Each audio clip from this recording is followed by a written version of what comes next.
O padre Duarte é sacerdote exorcista há mais de 8 anos. Ele acompanhou no início, ainda quando ele era seminarista, o padre Gabriele Amorth, e acompanhou durante 10 anos o padre Gabriele, que foi o mais famoso exorcista do Vaticano, e hoje ele tem a formação, a prática do exorcismo. Padre Duarte Souza pediu ao seu bispo para continuar próximo ao padre Gabriele Amorth, na qual por vezes o ajudou em sessão de exorcismo por mais de 3 anos. Ele está aqui no programa, gentilmente trazido, não é, pelas irmãs que organizaram o Misericórdia Brasil, e a gente vai começar com o padre Duarte, contar um pouco dessa história e talvez até exorcizar alguns demônios que existem em cima desse assunto, exorcismo. Padre Duarte Lara, é um prazer imenso, é uma honra, com muito respeito eu recebo o senhor aqui no Questão de Ordem. Muito boa noite. Boa noite, Renato, boa noite a todos os telespectadores, é uma alegria estar aqui no Brasil, no estado do Ceará. Amo muito o Brasil e estes eventos são também eventos de graça na minha vida. Eu volto sempre para Portugal muito tocado, muito cheio de Deus. Que coisa boa, coisa boa. E nós somos países irmãos, não é? É verdade, é verdade. Falamos a mesma língua, isso é muito verdade. Padre, eu abri aqui o programa falando que quando eu anunciei, inclusive no Círculo de Amizades, que ia conversar com o padre exorcista, todo mundo remete logo àquele filme. O filme é muito famoso. Sem dúvida. O filme é real aquilo? É uma sessão de exorcismo? É realmente daquele jeito? Sim. Então, depois do filme O Exorcista, que foi muito famoso, foram feitos outros filmes sobre exorcismos e que têm todos, eu diria, para responder também aos outros, têm todos um fundamento de verdade, mas fazem como que uma caricatura da verdade. Ou seja, quando você vê uma caricatura, você reconhece a pessoa que está desenhada, mas o nariz é exagerado, o cabelo, as orelhas. Então, aquilo reflete a pessoa? Sim, mas não é uma fotografia, não reflete exatamente assim. Então, normalmente, nos exorcismos reais, as coisas são bastante mais tranquilas, dentro do extraordinário. É verdade que as pessoas podem levitar, é verdade, mas é raro. É verdade que as pessoas têm uma força sobre-humana, sim, então tem que se prender. É verdade que às vezes vomitam coisas estranhas, sim, também é verdade. Então que os olhos vão para cima, para baixo, tudo isso é verdade, que o corpo se contorce, mas não, digamos assim, com a espetacularidade que vem mostrada no cinema. E, sobretudo, o que no cinema penso que é bastante mais falso é que se põe sempre no exorcismo, se dá muito como se fosse um grande colóquio entre o demônio e o exorcista e que estão muito longe um do outro, né?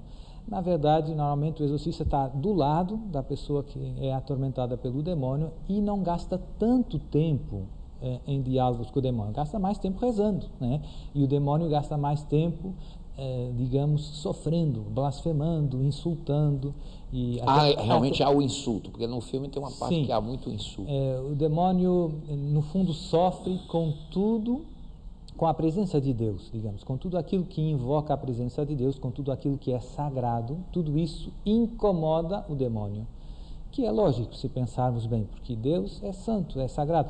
O demônio não suporta as coisas santas, né? E então tenta de todos os modos distrair o exorcista das orações, às vezes insulta, quer conversa, às vezes invoca pessoas mortas, como o filme sugere, inclusive a voz da mãe do padre. Isso, né? Imita os defuntos, às vezes pessoas vivas, para suscitar a ira, maus sentimentos, muitas vezes tem os familiares da pessoa atormentada.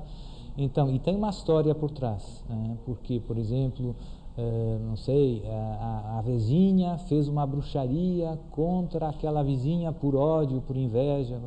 Então o demônio muitas vezes imita a voz dessa vizinha e quer suscitar na família todos os sentimentos de vingança. Então o demônio sempre lança confusão, sempre sempre nos belisca. E um dos fortes... O demônio é o arauto da mentira, né? Da enganação. E são mentiras muito subtis, porque ele gosta de começar sempre com verdade. Então, já no relato do pecado original, né, a serpente vem e diz: é verdade que Deus disse que não podeis comer dessa árvore? É verdade. E depois começa metendo veneno. Né? Então, isso também se vê nos exorcismos, que ele começa com falinhas mansas, com conversa mole, mas depois começa pondo veneno.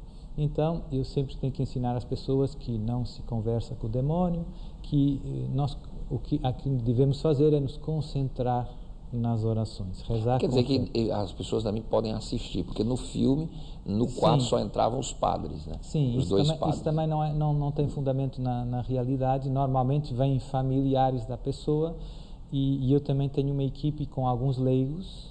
Não sempre tem outros padres, às vezes tem outros padres, mas muitas vezes não é possível. E o papel dos leigos e dos familiares rezamos algumas orações iniciais em conjunto, no início, Pai Nosso, algumas orações, uma oração de libertação.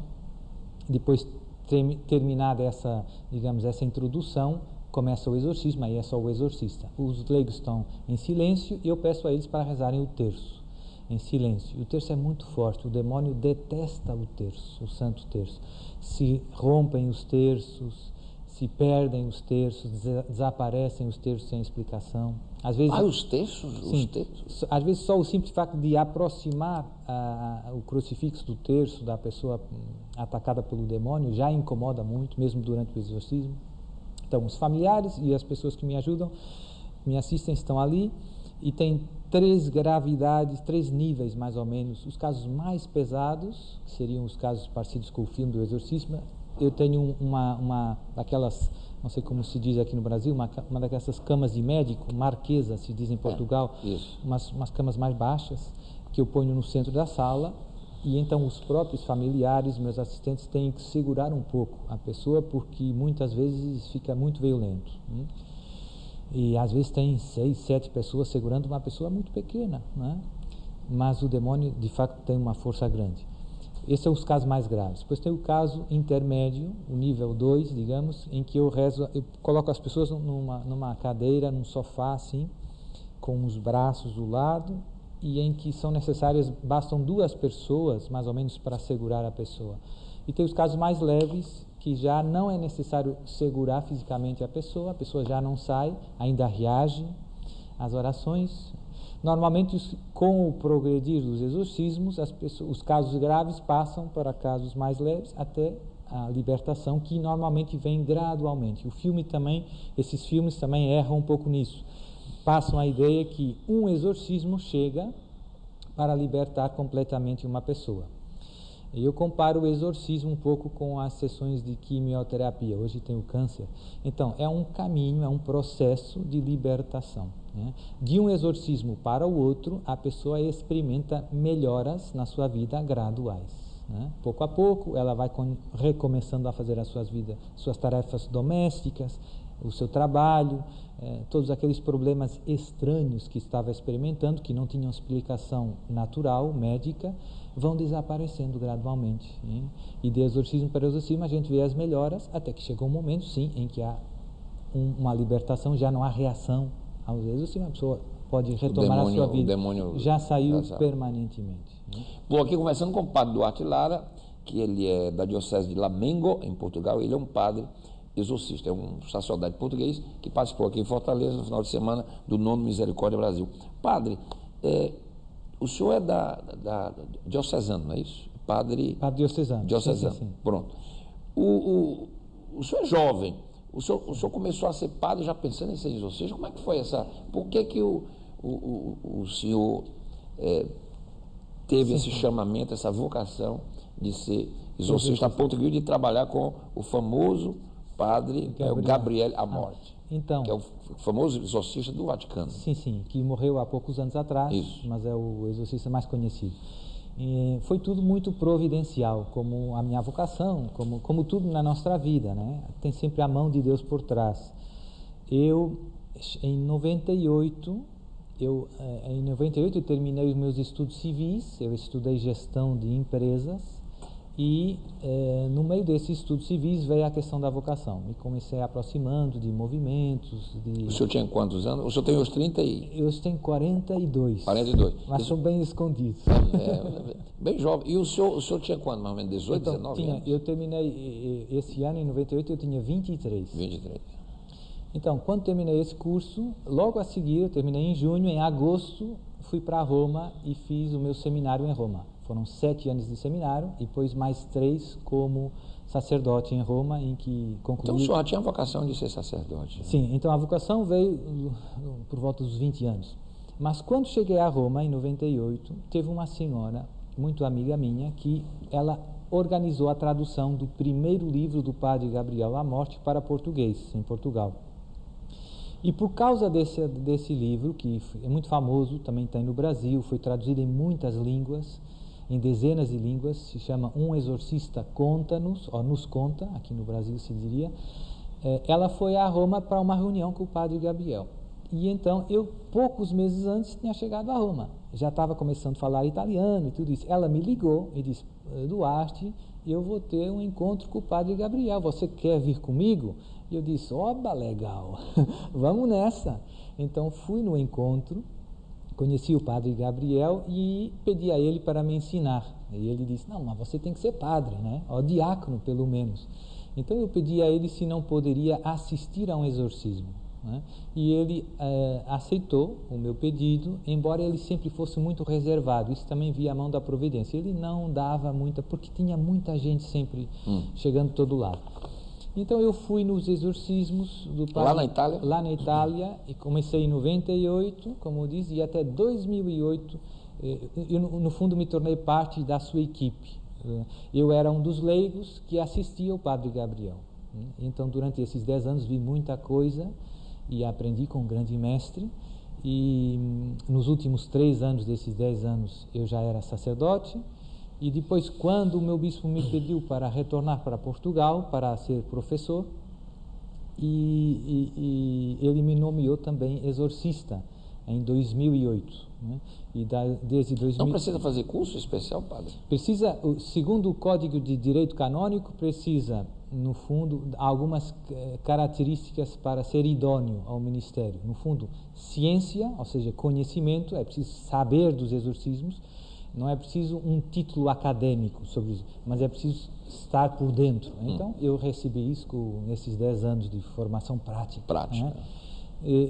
Ter integridade de vida, ser uma pessoa de Deus, né? Uma pessoa de vida reta, e prudência também. Ou seja, uma pessoa tem que ter alguma preparação para esse ministério. Tem que ser nomeado pelo bispo. Né? Então, o meu bispo me nomeou em 2008, e desde 2008 até esse ano, 2018, esses 10 anos, tenho trabalhado, entre outras coisas, não sou só exorcista, nesse ministério, e como dizia na sexta-feira para você, Renato, já atendi cerca de 370 casos. 370 casos, é muita gente. Atualmente tenho cerca de 50 casos que eu estou acompanhando nesse caminho de libertação.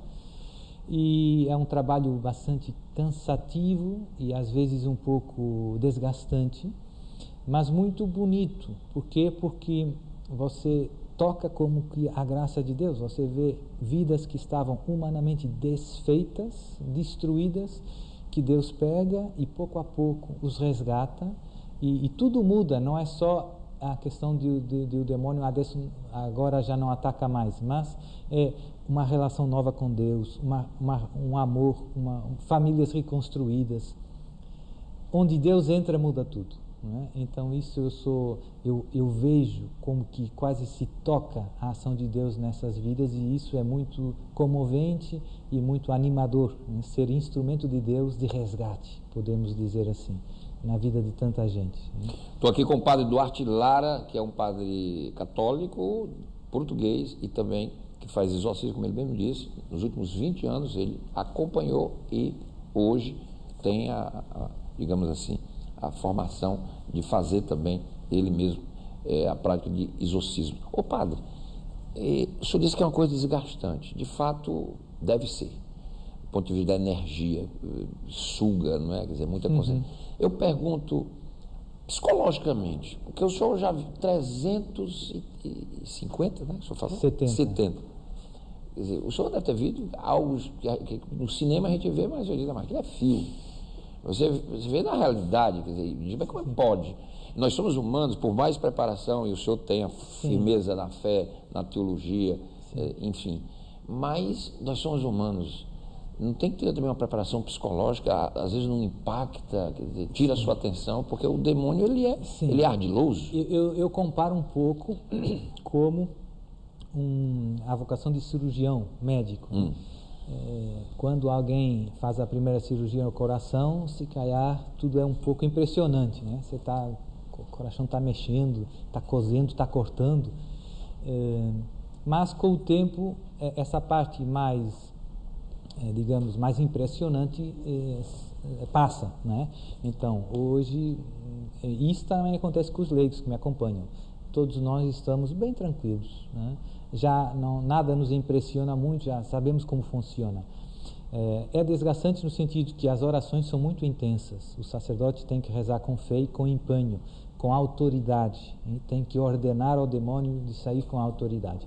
E como eu faço normalmente 4 exorcismos por manhã, 4? Das 9 às 12, então chego na hora do almoço já um pouco cansado. E depois à tarde tem paróquias, né? Tem confissões, tem missa, né? E no final de semana tem eventos no Ceará. Que coisa maravilhosa. Padre Duarte Lara aqui comigo numa questão de ordem. Padre, o Vaticano tem que autorizar o exorcismo? Ou o senhor faz o exorcismo independente de... Porque eu li... Tem muita... Essa história essa entrevista é muito interessante, porque a gente está descortinando um assunto que tem muito disso, a internet tem muita invencionice em cima disso. Verdade. Né? Cria-se um místico, né? Uma coisa mística. O Vaticano, o Papa tem que autorizar, tem que passar pelo Papa. É assim, o Papa tem essa preocupação, o próprio Papa autoriza, como é que é isso? Do ponto de vista disciplinar, legal, o Código de Direito Canônico, que é a lei universal da Igreja, a nomeação do exorcista tem que ser uma nomeação explícita, e expressa e peculiar, feita pelo bispo. Pelo bispo. Pelo bispo diocesano, pelo ordinário do lugar. Então... E isso é feito um comunicado ao Vaticano? Não.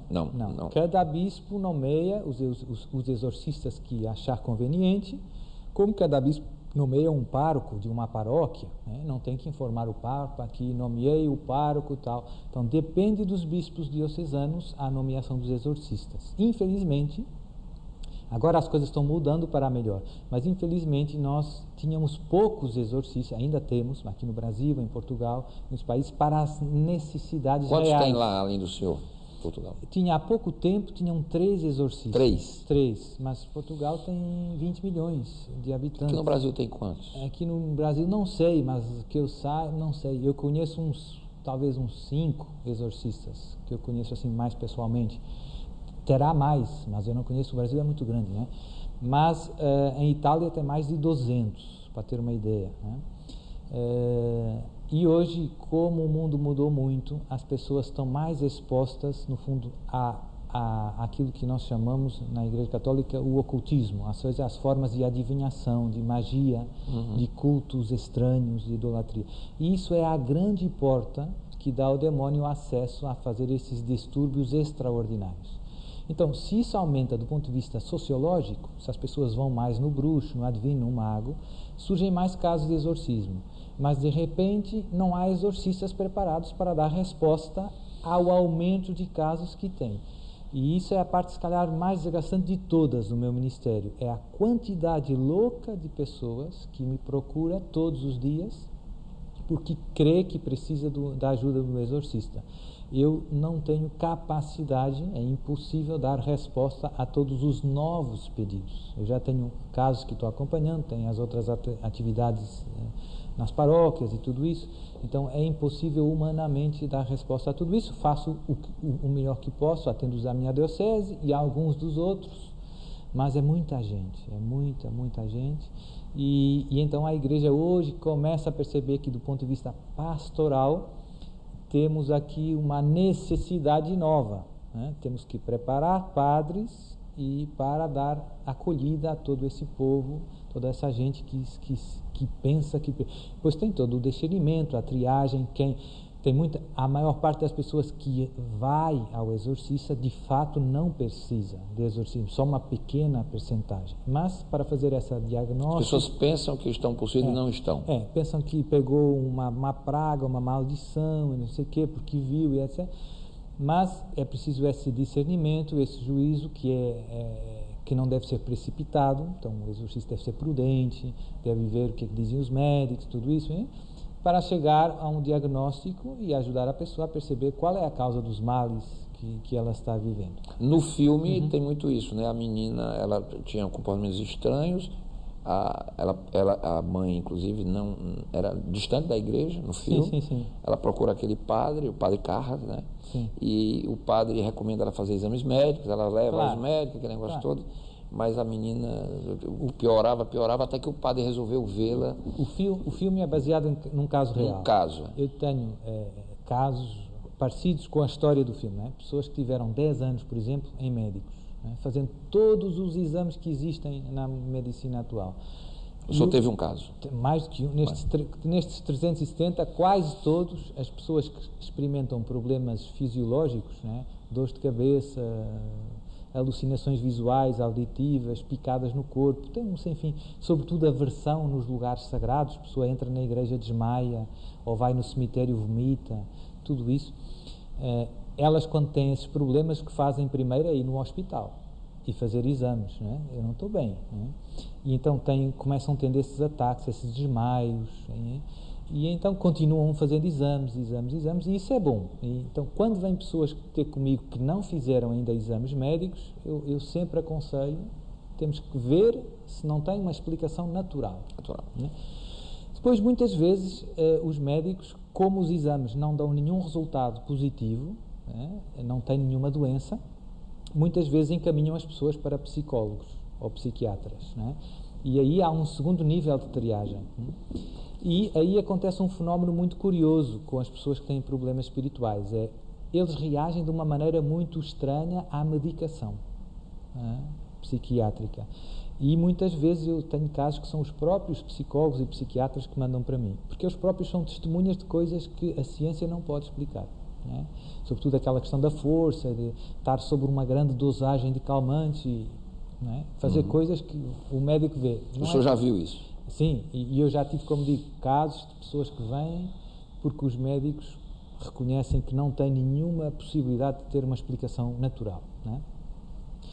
Pronto, e quando chegam a mim, depois eu faço outras perguntas, a questão da aversão ao sagrado, e quando começaram os distúrbios, tem sempre uma causa, não é?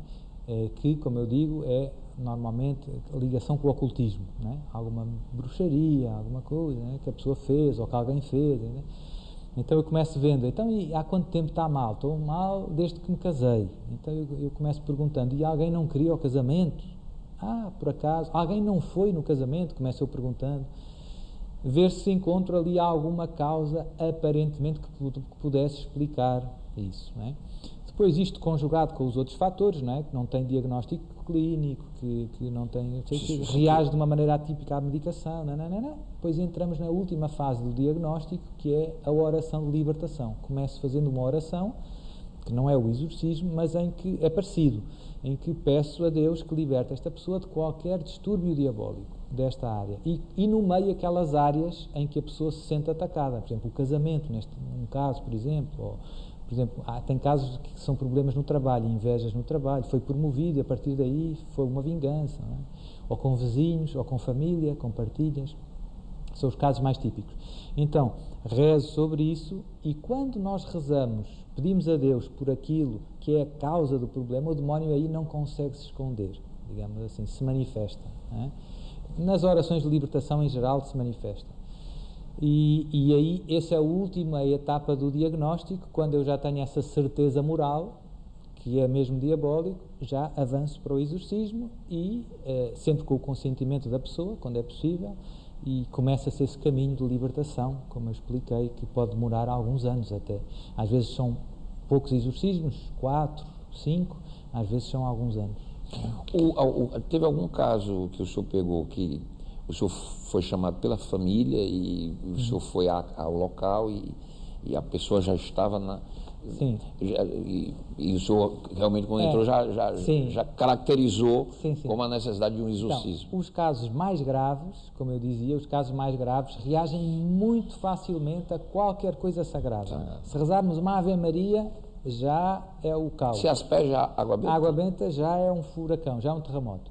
E quando as pessoas trazem essas pessoas com problemas ao exorcista, o demónio já sabe para o que vem e então a pessoa já é atacada antes de entrar no carro, lá na cidade dela. A viagem é um transtorno. É um terremoto, né? Então acontece um sem fim de coisas. O carro não pega, parece um filme, né? Pronto. E as pessoas, quando saem do carro, já é difícil tirá-las do carro, tem que vir já vários homens pegando nelas. Ele não quer ir. Não quer ir. Ele não quer ir, sabe para o que vai, né? E pronto. E aí, nesses casos em que não é possível falar com a pessoa, mas não são a maioria, destes 370 que eu tive, se calhar eu tive aí uns 20 casos assim desses, mais, que vêm já fora deles. Aí eu começo ao contrário, em vez de falar com a pessoa, rezo a oração de libertação e depois paro, rezo o exorcismo, paro, deixo a pessoa voltar, sair do transe e então começa a conversa, digamos assim. O exorcismo demora, o senhor fala que pode demorar dias? O ritual prevê ser longo, se o padre quiser, pode prolongar. Há alguns exorcistas, depende um pouco do exorcista. O padre Gabriel rezava meia hora com cada caso e depois uma vez por mês.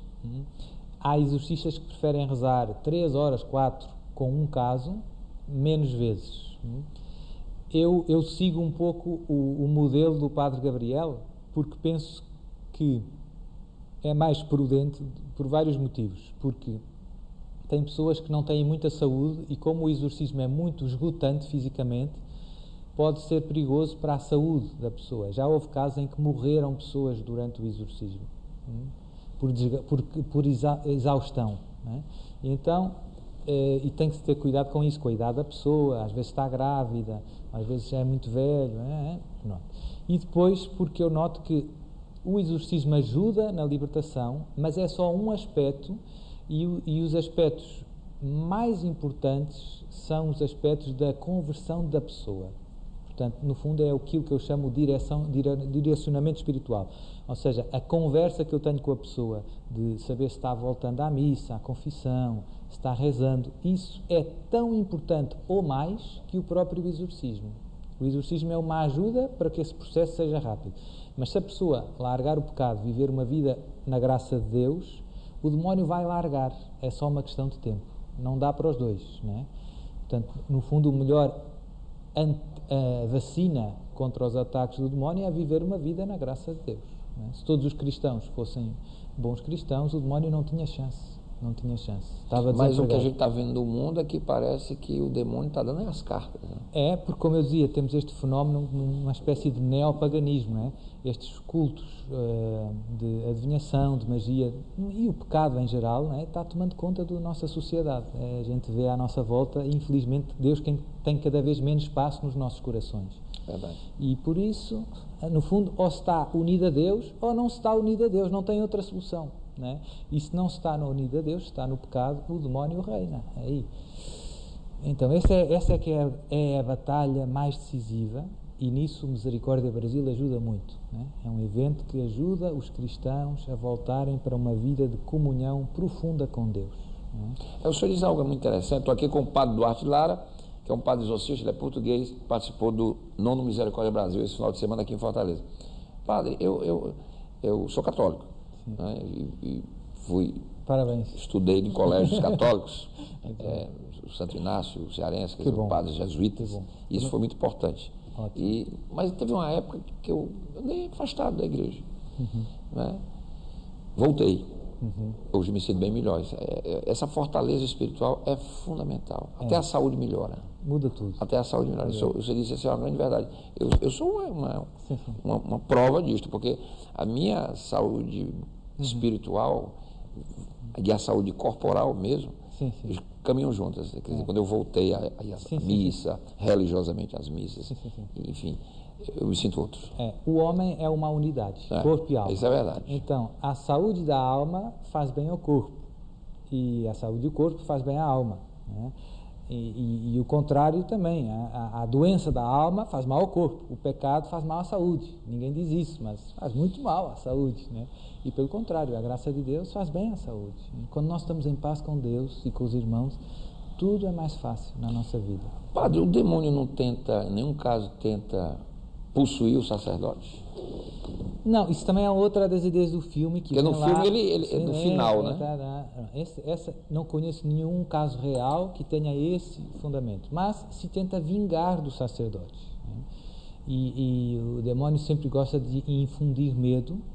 E, por exemplo, eu gosto de guiar motor. Sim. Então, moto. Certo. E eu tinha, já como exorcista na minha diocese, tinha uma moto de todo terreno, dessa de motocross. Sim, certo.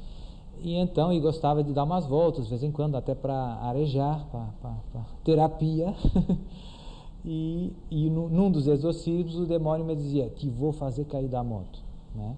Então, sempre tenta condicionar as pessoas com o medo, né? E eu aí tinha que tomar uma decisão: ou deixa de andar de moto ou continua a andar de moto. E por que você fez? Continuei a andar de moto. Você caiu? Caiu, mas caí como sempre caí, né? Então, não entrar no jogo do condicionar pelo medo. É ao contrário. Um cristão, na graça de Deus, quem treme é o inferno, né? O demônio tem medo de um cristão na graça de Deus. Não precisa ser padre, precisa ter fé. Se você está com Deus, você está do lado de quem é mais forte. Não tem que temer o demônio, né? Os primeiros cristãos, os primeiros séculos da igreja, você vê isso muito forte. Os exorcismos não eram exclusivos dos padres. Jesus fez exorcismo, não é? Jesus fez um montão de exorcismos, e os primeiros cristãos eram os batizados, os fiéis que em nome de Jesus exorcizavam. E depois, mais tarde, o Papa criou uma ordem de exorcistas, que era uma ordem menor, não eram os padres ainda, e com os anos e com os séculos sempre se foi evoluindo para uma preparação mais profunda, porque é um ministério delicado. Então é bom, como um cirurgião, né? Fazer a operação ao coração é uma coisa delicada, né? Não pode qualquer pessoa assim, mas eu tenho jeito. Não, cuidado, né? Você tem que se preparar, porque está em jogo muita coisa, né? Então a igreja tem esses cuidados com razão, né? É importante se preparar e ser prudente, né?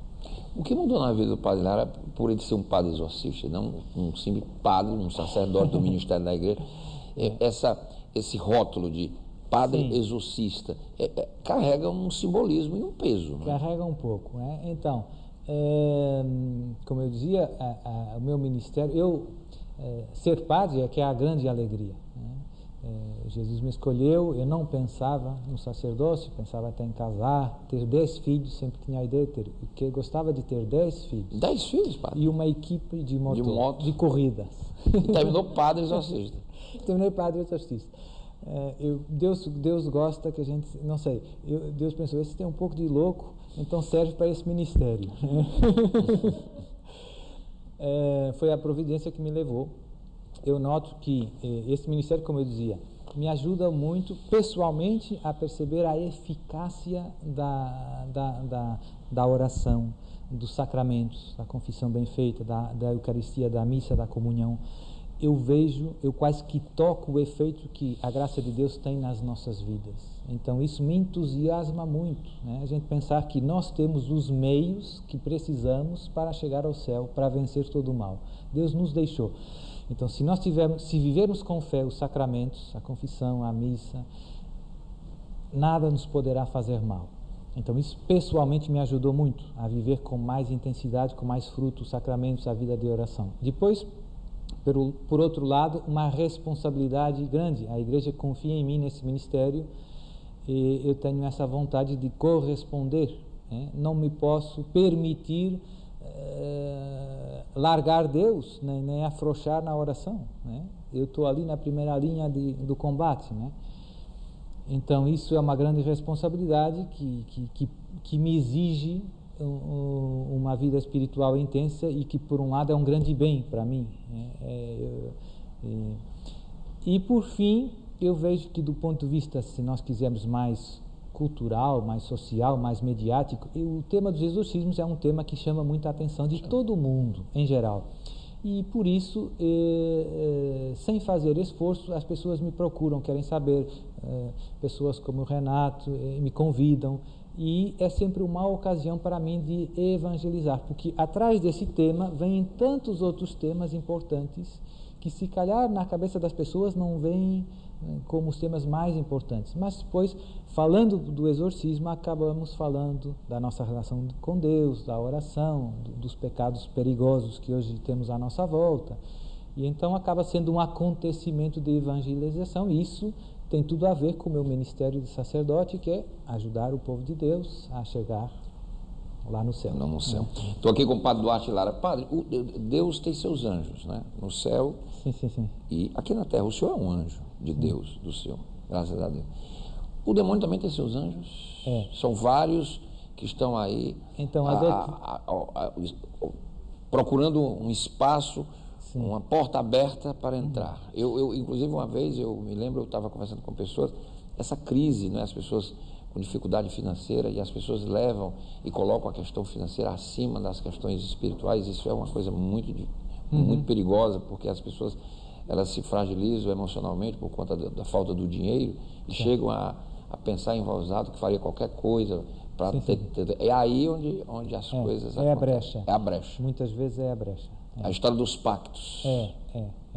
Eu tenho muita gente boa que deu brecha. E em momentos de desespero, às vezes, foi onde não devia, procurando ajuda no lugar errado, e brincou com o fogo. E o demónio não quer largar depois. Não é? Mas e o demônio não dá nada de graça. É sempre mau negócio. Eu sempre brinco, digo, a pessoa é mau negócio.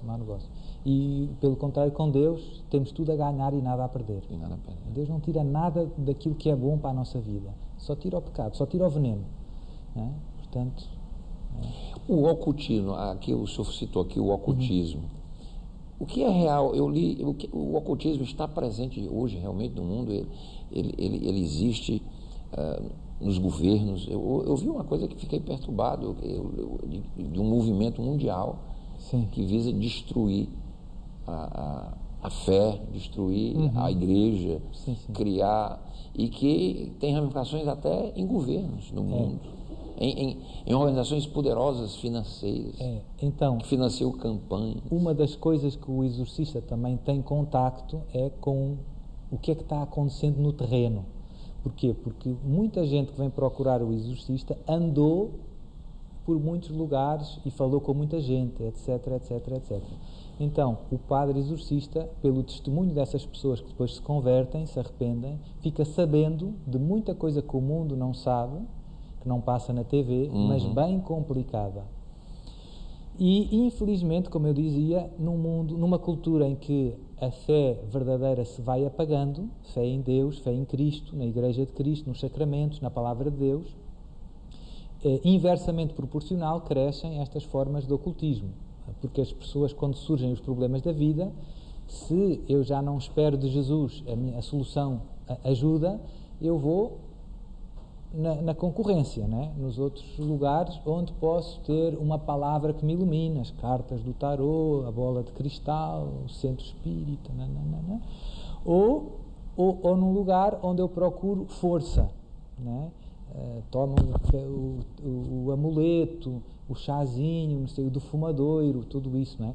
Portanto, isso são pecados que, no fundo, nos afastam do Deus verdadeiro, né, que se revelou em seu Filho Jesus Cristo. No fundo, o que eu estou a dizer implicitamente é: Jesus, a sua palavra e os sacramentos que o Senhor deixou à sua Igreja não me salvam. Quem me resolve os problemas são as cartas, são os astrólogos, são os defumadores, né? E por isso, na teologia católica, sempre ensinou que estes pecados de adivinhação e de magia implicam sempre, implicitamente, pelo menos, às vezes explicitamente, um pacto com essas forças ocultas, que eu tento domesticar em meu benefício pessoal, né? E isso é um pecado, tecnicamente, contra a virtude da religião, né? Que é a virtude que nos leva a adorar e a dar culto ao Deus Criador do céu e da terra. Então, esse pecado é que abre a grande porta. Hoje, infelizmente, com a ajuda do demónio, conseguem-se algumas coisas. Não é que o demónio consegue tudo, né? Mas é possível, com a ajuda do demónio, conseguir bom emprego, sucesso, fama. E por isso o satanismo está tendo um crescimento grande.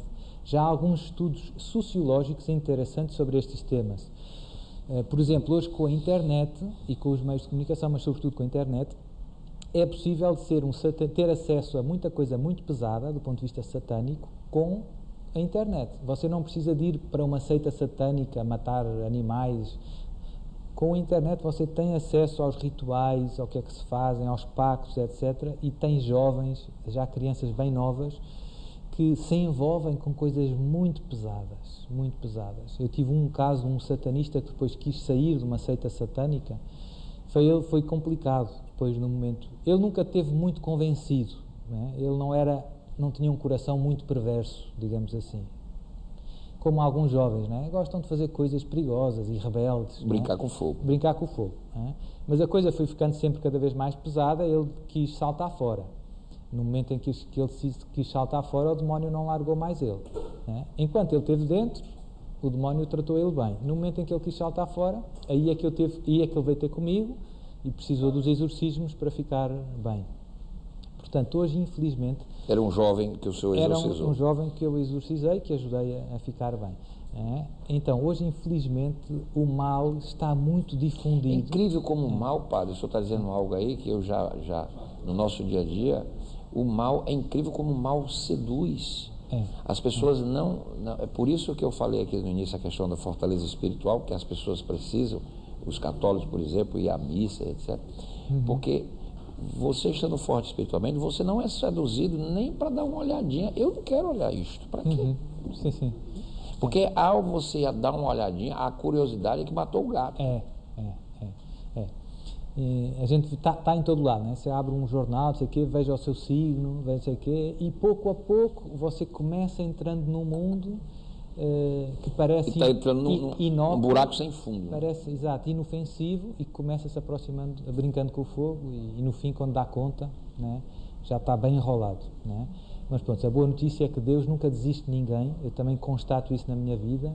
Não há casos perdidos para Deus. Você pode estar lá no fundo e ninguém dar nada, mas Deus consegue dar uma vida nova. E eu vejo isso muitas vezes e é mesmo comovente ver vidas destruídas que recomeçam, e que parecia humanamente impossível.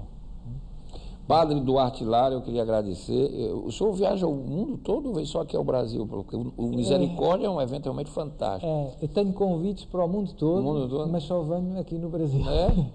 Mas os seus casos só são em Portugal hoje? Quer dizer, a maior parte são casos de pessoas portuguesas de Portugal. Há alguns casos de portugueses que estão no estrangeiro, mas como eu prego em português, veem os meus vídeos e vêm do estrangeiro. Tem casos do Canadá, da Suíça, de outros países, né, do mundo, mas e imigrantes portugueses. O senhor tem algum livro publicado sobre isso? Tenho. Publicado pela Canção Nova. Pela Canção Nova. Demónio, Exorcismo e Oração de Libertação em 40 questões. Demônio, Exorcismo e Oração de Libertação. Em 40 questões. Pela editora da Canção Nova. As pessoas podem procurar, então. Esse livro é uma espécie de um guia, as pessoas ter alguns cuidados. É útil. Mas a pessoa notando que há algo muito estranho, ela deve procurar um padre exorcista, não tentar fazer o exorcismo. Mesmo com o que o senhor escreve no livro. Eu tenho muitas informações. Não, existe um espaço para a própria pessoa, como eu dizia, fazer uma boa confissão, voltar para a graça de Deus. Isso depende só dela. O padre pode sugerir, mas se ela não quiser se converter, o padre não consegue obrigar. O coração depende só de mim, né? Então, pedir perdão a Jesus, confessar, voltar a rezar, é decisivo nessa caminhada de libertação. Nos casos mais leves isso chega, não precisa de exorcismos, graças a Deus, né?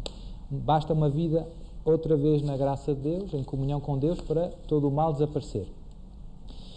Nos casos mais pesados é preciso também a ajuda do exorcismo. É como uma muleta, é como um extra, né, que acelera o processo de libertação, que a pessoa sozinha seria complicado demais, né, para ela. É um pouco isso.